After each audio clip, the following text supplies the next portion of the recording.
Welcome back. I'm visiting here today with Harry Avila. Harry, welcome to today's show. Thank you, Alan. It's a pleasure to be here. So, Harry, you've been a long-time resident of the Fremont area, and I'd like to spend some time kind of reflecting of what you've seen over the years. Right now, we see starter homes at $1 million, but it wasn't always that way. What was the community like when you first came here? Well, when I first came here, Alan, I was born here. So this was in the 30s. So I've actually spent parts of 9 decades in Washington Township, Fremont, Newark, Union City. What it was like was it was farmland. There were 10,000 people. It was immigrants, primarily Azorean immigrants when I was here, particularly in the Warm Springs area. Now, you ended up, getting an education in the pharmacy area and becoming a pharmacist initially, or? Well, I started out, Dad had a farm. As a matter of fact, the farm is located where the entrance to Tesla is today. Okay. My grandfather had bought that back in 89. So when it came time to choosing an occupation, I started San Jose State, then UC Berkeley, then UC Med Center, coming out in the early 60s. And then what was it like trying to develop a career out here? I guess your dad was in the farming industry, you mentioned, and well, it was funny because you reflect back on and you see that these people were working a strong 40 hours a week, and then they would come home and they would do their farming then too. So it was not unusual if you worked, midnight or graveyard shift to suddenly come home at 8 o'clock in the morning, sleep a few hours, and get up and start farming. And indeed, we raised oat hay in the Warm Springs area. And it was really something where you struggled to make that extra $2,000 a year because that was big money at that time, of course.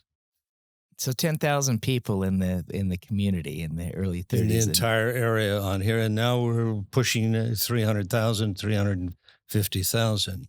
So why did you decide to move away from agriculture as a career?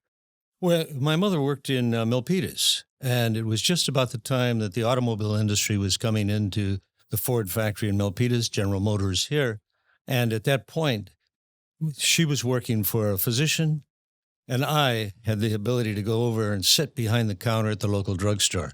Much more interesting than what the physician was doing. The books were a lot better, i.e. there were comic books. And hence, Sal Crackalisi, who had the pharmacy and ultimately became a mover and shaker, became sort of my mentor. It was an easy decision to go to UC. State of California was superb in the education that it provided me. It still is a great educational system. Superb. So you had, fast forwarding up here. That graduation from school was the 50s and actually early 60s. I picked up my doctorate then, and then as I came back to this community and did some relief work, pharmacy work. And then a short stint in the Army, the Air Force, and then the California Air National Guard. I came back out, and there was a group who were franchising pharmacies at that time, looking for young pharmacists to come in, and they would give us 50% of the operation to buy out in 5 years. And hence, not unlike Rexall and Walgreens at the time, I had the opportunity to pick up a pharmacy in the area and in the village of Niles, which became my home base. Franchising was a new concept back then. Absolutely. Frank Ferguson and Harry Barrows were way ahead of their times. They had a pharmacist out of the Lafayette area by the name of Bill Ames, who was just a superb entrepreneur and really provided great ideas. So how many years did you do the pharmacy for? Well, I stayed there until about 1968, but at that time, it was an amazing concept because what was happening is that Niles was in one of its typical doldrums going down, and Mrs. Grimshaw came up and said, "Harry, won't you buy my hotel?" And I said, "I'm a pharmacist. I know nothing about hotels." "Oh, please buy it, Harry. My husband has passed on." So I got 3 other guys, and each of us put in $10,000. We suddenly found ourselves owner of the Niles Wesley Hotel, 26 rooms renting out, plus about 5,000 square feet below, plus back areas to be rented. And from there, the career in real estate began. Harry, I'm running up against the break, but I want to circle back to Niles, the history of Niles, because very unique background, how it was a movie production area. But I need to take a quick break. Certainly. And we'll be right back after these messages. We're visiting here today with Harry Avila, longtime Fremont resident, and we'll be right back.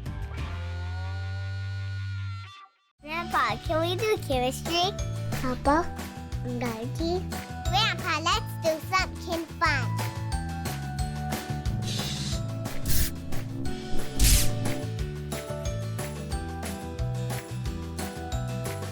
We'll help you stay organized so you can focus on what really matters in life. Give us a call today and see how we can help you start saving taxes.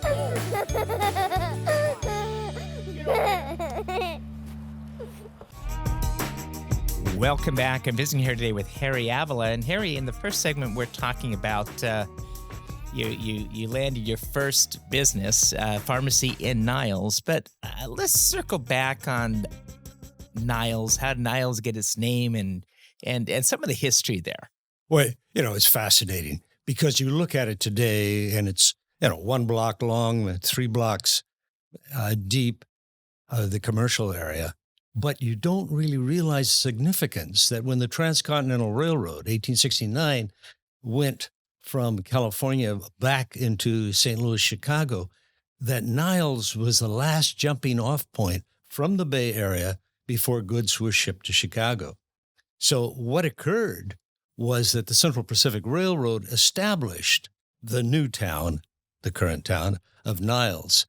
It ended up that because it was the last stop, you suddenly had 4 large hotels, 3-story venues on there, and with people meeting the 26 trains a day because there was so much traffic and the opportunity to send the agricultural products, the orange trees from the Shen nursery, items from the California nursery, back to the Eastern market. Niles was a booming town and continued on so because in 1912, Bronco Billy Anderson and George Spohr, S&A, developed Niles, saw Niles as the area for the movie industry. So between 12 and 16, 12 and 15, they produced over 375 movies featuring Charlie Chaplin, featuring so many of the early movie stars coming out of Niles.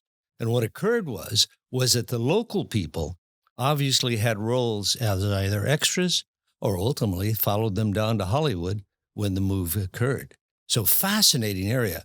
What occurred subsequently to that on there was that Niles itself began to develop. You had automobile agencies coming in, the Giulio Pontiac, the Chevrolet agency, the Rose Ford agency. So Niles was a booming area because it was on the San Jose to Oakland Upper Road, the Mission Boulevard. So in essence, it really went through times, and early on they wanted to make it the county seat for Alameda County. What occurred after that? Obviously, the Depression hit, doldrums hit, all sorts of elements. When I came in the early 60s, we were having one of the down areas, and which afforded me the opportunity to really get to know the town well. And so as you sat around, you saw all of these people who loved the community. We sat down and we said, hey, what can we do? And one of my customers came in and said, why don't we start a flea market? That flea market is still going some 50 plus years later on, because each year the community in the last week in August comes together and literally has an entire community day of sales and such. Fantastic element. The Niles Christmas parades had it start much later, but yet that continues on. So you have a very tight community in which we have 6 museums in that town. And you say, really, museums? Well, they're quasi-museums, but they're amazing areas. If you go to the bus museum, there's 30 buses from antique vintage there. The Niles S&A Theater has over 13,000 films, silent films, one of the largest collections of films. And obviously there are 4 other areas that we could go on. Hey, that's really a pitch, isn't it, for the Niles Village? It is. And I think that people often will drive through Niles. They'll see the old structures, but they don't understand these histories. So I appreciate the insight on that. I'm visiting here today with Harry Avila. He's a longtime Fremont resident, first business over in Niles. And Harry, I need to take a quick break, and we'll be right back after these messages.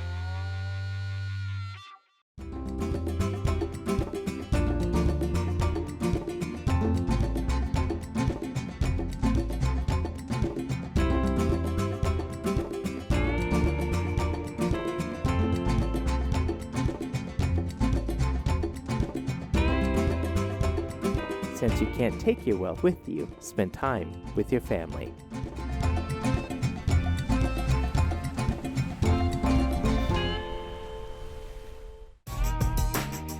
Welcome back. I'm visiting here today with Harry Avila. He's a longtime Fremont resident. And Harry, in the earlier segments, we talked about Niles, a place that you had your first business. I bought a hotel in there. And then 1960, you transitioned into a different type of career direction. What inspired you for this? California offered so many opportunities for us, Alan. What I found was that as you begin to network in the community, our community here, Washington Township, Fremont, Newark, some amazing people.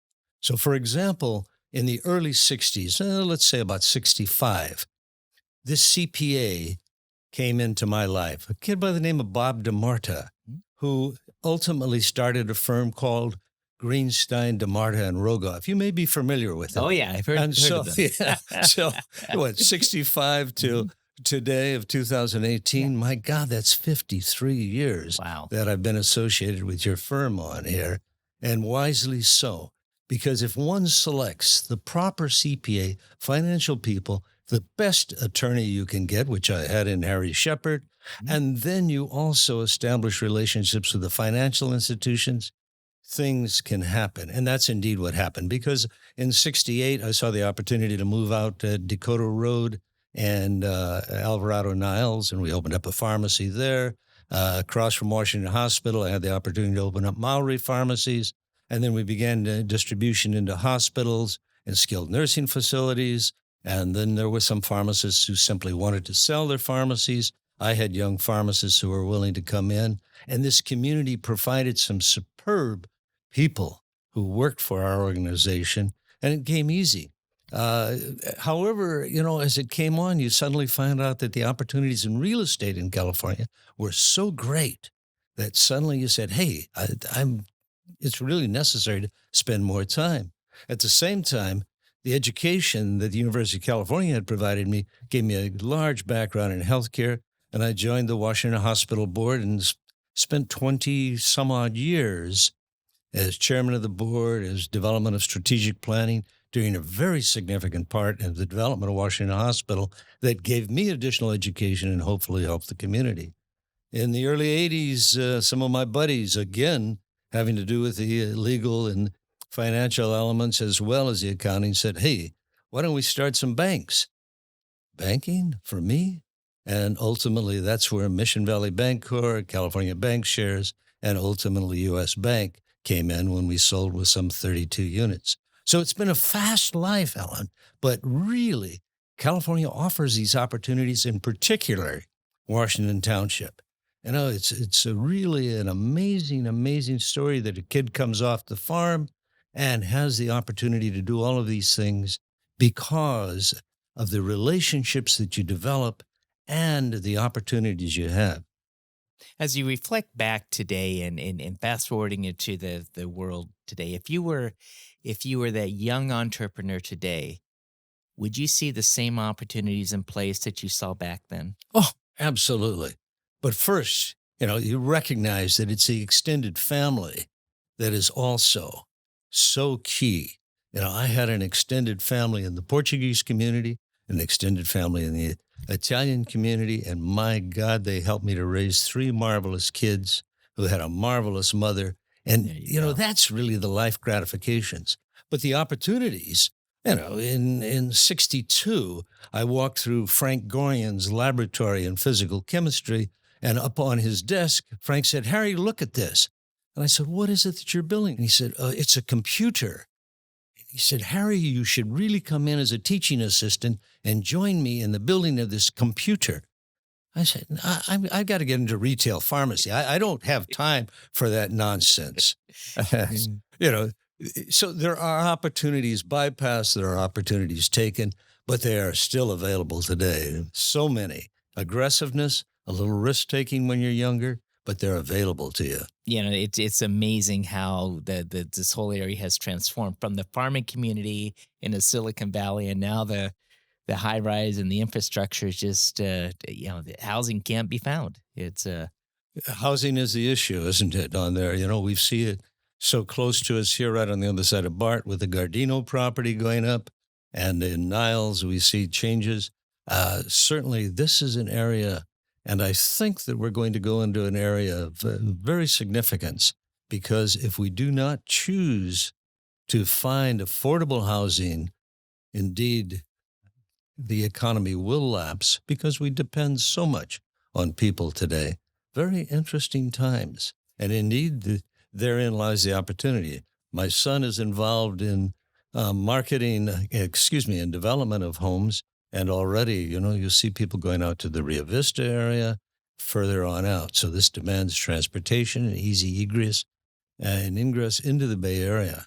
So What does it hold? It holds opportunity to solve these problems. That's a very keen observation. And I think that, we've seen in the San Francisco real estate market, the fact that they can't get the workers because it's too expensive to live there, they've had to scale back and slow down. That's correct. And that can be the limiting factor, Ellen. Mm-hmm. And how do you go about attracting people? Obviously, salary is one, but more important is that quality of life and the quality of accommodations that you afford them. Plus, the most valuable thing we have is our time. And if we spend it traveling to and from work, that's not really a proper use of our time. So reflecting back, the things that, let's start with things that you regret, that you wish you would have done in a different way.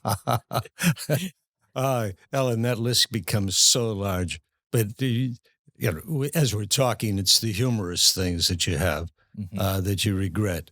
As you looked at coming home from San Jose State, you stopped off every day at a hamburger place and bought that 14-cent hamburger, and you knew that new hamburger place that was selling their hamburgers for 15 cents was never going to make it. Some outfit by the name of McDonald's, I think. And so you looked at that and laughed. In the 70s, people came in and said, please, can we put in software into your pharmacies and utilize it and give you some diversification? I said, that's ridiculous. All the software that's ever been developed has been developed. There's no market coming up on there. Ellen, there are so many areas of regret that you have. The thing to really consider is to keep one's mind open and to constantly be motivated to go upwards and get additional education so you understand what's going on. As we look at the spectrum of life, and this is not an easy question, but it's one that I have to ask, Harry. Greatest accomplishments when you look back, things that you really are proud of. As I just spent the weekend with my oldest son, and you're looking and you're saying, my God, that kid is my son. You recognize his abilities, his intensity. He's doing Ironman. He's going back to Boulder on June 10th to compete in hopes of going into Kona Ironman Championship, World Championship. His attitude, his understanding, and his way to deal with people. Tim, my middle son, has gone through 3 startups now, and just each one he brings so much skill to. At my point, it's almost ridiculous for me to ask him what he's doing, because his algorithms and the development of products is really unique. And Gina Marie is up in Seattle with Amazon as a vice president now, doing so well. My God, those are accomplishments. Perhaps I had a little bit to do with it, but it was so much more the extended family that really made a difference. Their mother was superb. And, Ellen, that brings up an interesting point, because Janet was just this superb woman, and we let weeds grow in our marriage garden. Certainly my fault, but everyone's fault. That is one of, perhaps not an accomplishment, but maybe an understanding now, is do not let weeds grow in that marriage garden. Pluck them out, tend to them, put a little fertilizer on them, make sure you take care of them. That's sort of one of the regrets of my life. Other accomplishments, the work that I've done with the communities in Niles Rotary after 50 years, and you see the local, the community, the national and the international effects of Rotary, because after all, in that organization, you get anything done that you want, whether it's a breast cancer program in the Azores or housing in new hospitals in Guatemala or water in Kenya, or just a simple local scholarship here and sending a kid back to London for his master's. You can make a difference on there. So those are, in the Washington hospital years, you look now and see how Washington has integrated not only medical care, but community public health care and additional sources of revenue. For example, the Walgreens development on there is all owned by Washington and came about because of a willingness to step out and perceive a hospital district as more than just delivering hospital healthcare services. Ellen, I'm not sure what accomplishments I've had. I did knock my handicap down to a 13 on the golf. That's a pretty good accomplishment. And hopefully I've made some friends. I know I've got a few that I should patch up, but I really had some great relationships in my life. It's interesting as we go through life, managing our day-to-day, and every decision we make has a whole set of consequences. So true. But we learn in the process. So, Harry, it's been a pleasure having you here today. Most enjoyable, Alan. And just getting this little piece of history in Fremont from a lifelong resident, and it's been a remarkable life and career. And also, I appreciate the times that we've known each other. It's been going on some 30 years now. Yes. Yeah. And let's not understate the effect of your CPA on your life. Big, big things. We can go back to Lloyd's of London and how Maury, your partner, saved my backside in so many ways. Well, thanks for being on today's show. Certainly my pleasure, Ollie.